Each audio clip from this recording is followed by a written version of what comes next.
Bonjour George Jackson, Bonjour. Nous sommes très heureux de vous avoir à l'antenne aujourd'hui pour préparer votre venue à Saint-Malo au mois de mai prochain. Et je suis aux côtés de Sylvie Mény qui a mené toutes ces négociations avec vous, le soliste Paul Meyer et l'orchestre de l'Opéra de Rouen-Normandie, et nous sommes très heureux qu'on puisse vous accueillir. Je voulais vous poser une simple question. Pourquoi avoir choisi la France pour travailler, entre guillemets? La France, pour moi, c'est une culture pour la musique très, très intéressante parce qu'il y a une grande tradition de les compositeurs français, naturellement, le baroque musique, par exemple, mais aussi la musique romantique dans le XXe siècle. Oui. Mais pour moi, c'est intéressant pour la musique orchestrale parce que, un peu comme Angleterre, il n'y a pas de grande tradition Allemagne ou l'Autriche. Nous sommes un peu extérieurs à la grande tradition de la musique symphonique, et je crois que c'est possible à avoir la tradition et faire avec un peu plus de flexibilité pour faire la musique symphonique. Pour moi, j'adore travailler en France, et aussi il y a toujours un son très spécial dans les orchestres. C'est toujours un son de cantabile et chanté et très très expressif, et je crois que c'est juste en France c'est possible à trouver cette caractéristique. Oui, en France et en Grande-Bretagne c'est effectif, vous avez raison, ouais. Il n'y a pas de tradition particulière pour la musique française, et chez les Anglais pareil, qui jouent très bien Berlioz ou d'autres compositeurs français ou Debussy. Alors on voulait vous poser une deuxième question. Que pensez-vous de l'opportunité de diriger au même concert 2 concertos pour clarinette si différents?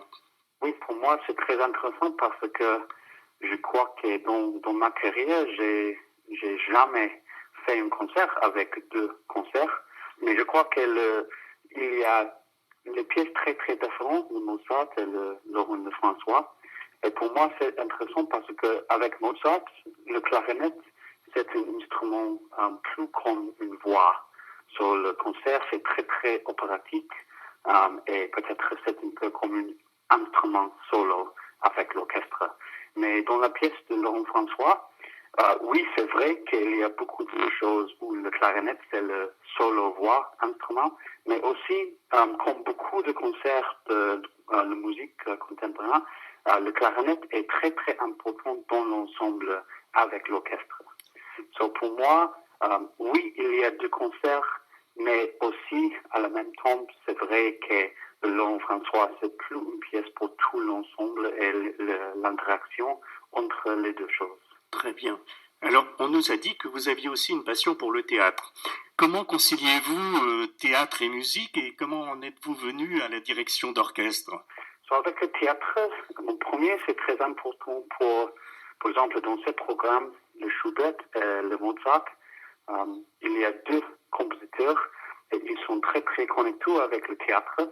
Je crois qu'aujourd'hui, on pense toujours qu'il y a 2 mondes séparés entre théâtre, la musique théâtre et aussi la musique symphonique. Mais je crois que c'est très important toujours à penser tous ces compositeurs sont dans les 2 mondes ensemble. Pour moi, pour chef d'orchestre, je pense toujours, si je fais un concert, nous sommes aussi sur la scène. Et aussi, il y a une chose très, très dramatique et très, très visuelle. Et pour moi, c'est très important à penser toujours que nous sommes aussi dans le public visuel, aussi l'orchestre. Toutes les choses sont comme une théâtralische monde.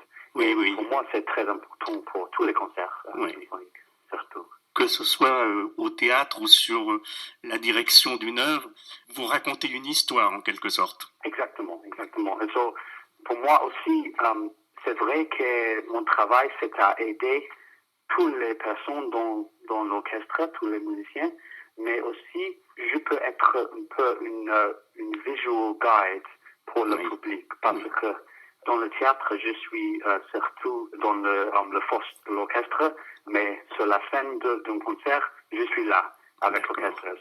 C'est aussi un peu très, très visuel. Très visuel, oui, effectivement. Alors, Sylvie, voulez vous poser encore une question? Oui, bonjour, George. Oui, Oui, c'est toujours, j'ai regardé, écouté des petites vidéos sur Internet et à un moment vous dites qu'il est très important et je crois que pour vous citer, vous dites hurry slowly. Et qu'est-ce que vous entendez par là, vous qui faites partie des jeunes chefs brillants et de la génération montante? Comment est-ce que vous pouvez nous expliquer ça dans votre carrière? Je crois que c'est très difficile à faire un plan pour la carrière, pour tous les jeunes musiciens, parce que je crois que c'est un peu comme un acquis dans le monde pour musique. Mais c'est une chose très très bonne, parce que la première phase, c'est à trouver la passion pour une musique. Par exemple, j'adore la musique contemporaine, mais je dois trouver la place dans le monde pour explorer cette passion pour la musique contemporaine. Et je crois que c'est plus important à trouver la passion et peut-être après 50 ans dans la carrière, c'est possible à trouver, mais si on peut trouver très très tôt, c'est aussi une chose très bonne parce que je crois que tous les orchestres dans le monde, ils peuvent sentir et ils peuvent voir si le chef d'orchestre a une bonne relation et une bonne passion avec une période ou époque de musique. Et pour moi, c'est plus important que l'idée de planning dans la musique et de la carrière. Oui, oui, bien sûr. Et puisque vous parlez de musique contemporaine, je pense que c'est effectivement très important d'avoir, en tout cas nous, dans notre festival, nous attachons beaucoup d'importance à cette part de musique contemporaine. Et avez-vous eu l'opportunité de rencontrer Laurent Lefrançois, voire de travailler avec lui? Pour moi, c'est le premier temps à travailler avec Laurent Lefrançois. Nous avons échangé un peu de messages et j'ai écouté beaucoup de l'autre musique de compositeurs parce que c'est très important à avoir une sens de la style de le compositeur. Pour moi, c'est très important toujours à penser avec la musique contemporaine où c'est possible à trouver la tradition derrière cette musique. Par exemple, ces concerts, pour moi, c'est très important que nous jouons Mozart, Schubert et Laurent Lefrançois. Parce que c'est très facile à faire un ghetto avec seulement la musique contemporaine, mais c'est plus important à penser, il y a une grande tradition, une grande ligne de tradition entre, par exemple, dans cette situation, Mozart qui a fait un clarinet concerto et Laurent Lefrançois qui a fait aussi un clarinet concerto. Je crois que cette situation, c'est un peu le futur de la musique parce qu'il y a beaucoup de relations entre les compositeurs aujourd'hui et l'histoire.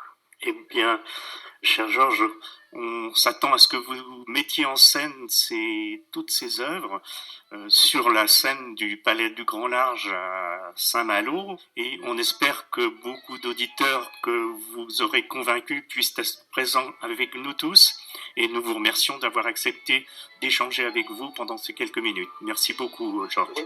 Oui, je vous en prie. Merci beaucoup et à bientôt. Oui, à bientôt. Merci beaucoup.